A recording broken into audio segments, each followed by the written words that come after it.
Olá! Estaremos dando início à nossa primeira videoaula da série Lógica de Programação.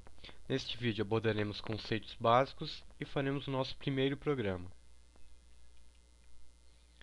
Os conceitos básicos. Primeiro, o que é que o computador entende? Bom, o computador certamente não entende palavras, não sabe, não sabe ler palavras, não sabe o que significam, não sabe nem o que são. O que você imagina então que o computador entende? Números 1, 2, 3, 4? Bom, não necessariamente. O computador, na verdade, só entende 0, 1 e 0, 1s. Ou seja, ele só trabalha na base binário. A base de números que só possuem dois dígitos, 0, 1, 0, 1. São os únicos números que o computador entende. É dessa forma que ele trabalha. Na época em que o primeiro computador foi criado, a única forma de se programar algo era em binário, 01 e 01 e aí por diante. Eram códigos imensos, extensivos, que davam muito trabalho de se fazer. Com o passar dos anos, conforme o computador foi ficando mais popular, mais utilizado, foram sendo inventadas linguagens de programação, o que seriam linguagens que seriam mais fáceis para o ser humano entender. Então essa linguagem, por meio do compilador, faria uma tradução da linguagem de programação para o binário, ou seja, uma linguagem mais fácil para o ser humano entender, para a linguagem em que o computador entende e ele possa processar o programa e executar o aplicativo. O que é uma linguagem de programação? Bom, justamente o que eu citei é uma linguagem, ou podem ser várias linguagens, um conjunto de linguagens que é mais fácil para o ser humano entender do que ficar programando em 01, 01. São classificadas as linguagens em baixo nível, médio nível e alto nível. O quanto mais alto o nível da linguagem, significa que é o mais próximo, mais fácil de um ser humano entender, normalmente por palavras em inglês, símbolos matemáticos mais comuns e assim por diante. Conforme a linguagem vai abaixando de nível, ou seja, ficando no baixo nível, é uma linguagem mais difícil, normalmente mais numérica, até chegar na linguagem da máquina, o 0101, binário. O que é IDE? IDE. Bom, a IDE seria um programa para auxiliar o programador no desenvolvimento do aplicativo ou dos aplicativos. Ela lhe ajuda a gerenciar o seu projeto, gerenciar as dezenas ou centenas de arquivos que formam o seu programa. E também lhe auxilia no código, dependendo da IDE. Ela pode apontar alguns erros para você, estar informando que há uma sintaxe incorreta e assim por diante. O significado literal de IDE é Ambiente Integrado de Desenvolvimento. O que é o compilador? O compilador é o responsável pela tradução da nossa linguagem de programação para o binário, a linguagem do computador. Existem vários compiladores para todas as linguagens. Algumas linguagens possuem mais tipos de compiladores, mas o papel dele é sempre o mesmo, é traduzir a linguagem de programação para o binário. Como é feito um programa, a estrutura de um programa?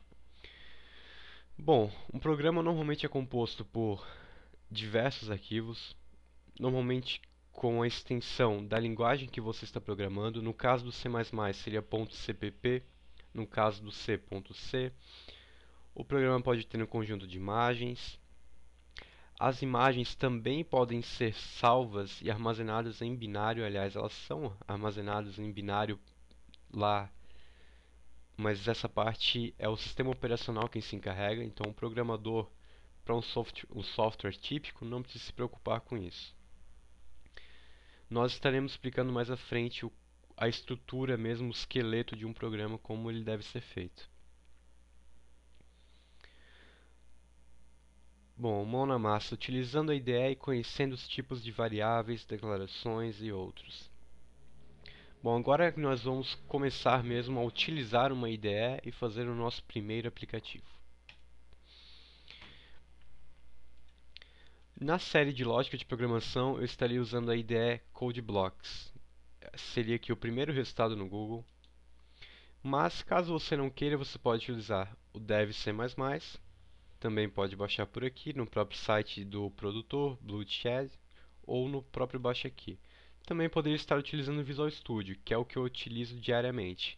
Mas nos vídeos de agora estarei utilizando o CodeBlocks, que é gratuito e é atualizado.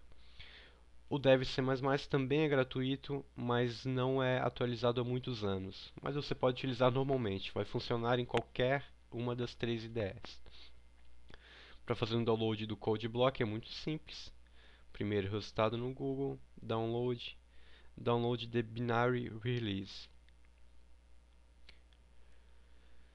Baixe a debaixo aqui, CodeBlocks 10.05 minwsetup.exe. Só fazer o download normalmente. Bom, eu não irei baixar aqui, eu já tenho instalado. Só você baixar e instalar normalmente, típico programa de next, next, next. Eu vou iniciar aqui um programa do zero para que vocês possam ver como iniciar um projeto. Inicializei o CodeBlocks logo após instalar. Você vai aqui em File, New, Project, Empty Project, Next, o nome do projeto, Vídeo Aula 01, você pode nomear como desejar. Aqui Compiler seria o compilador, deixe como está. Pode deixar tudo aqui como está também, Finish. Bom, aqui está o projeto, Vídeo Aula 01. Agora nós precisamos de um arquivo para esse projeto. New, File, C/C++ source, esse aqui mesmo. Next, deixe selecionado de C++. Aqui aonde ficará o arquivo. Na pasta videoaula 01 que ele criou automaticamente quando você criou um novo projeto. Você pode nomear como desejar. Eu colocarei aqui como aula 01. Ele vai salvar como CPP automaticamente. Aqui, nesta videoaula não faz diferença, mas o ideal seria você selecionar os dois aqui, Debug e Release. Finish. Bom, ele aqui abriu para editar o nosso arquivo aula01.cpp. Aula01 pois foi o nome do arquivo, o nome que nós demos para o arquivo, e .cpp é extensão de C++, ou C++, como seria no inglês. Aqui no projeto, abrindo a aba, terá a pasta Source, que é onde ficam todos os arquivos .cpp. No caso, nós só temos este. Só precisamos deste no momento. Bom, agora eu vou ensinar para vocês o que é uma variável e qual o propósito de utilizar uma variável.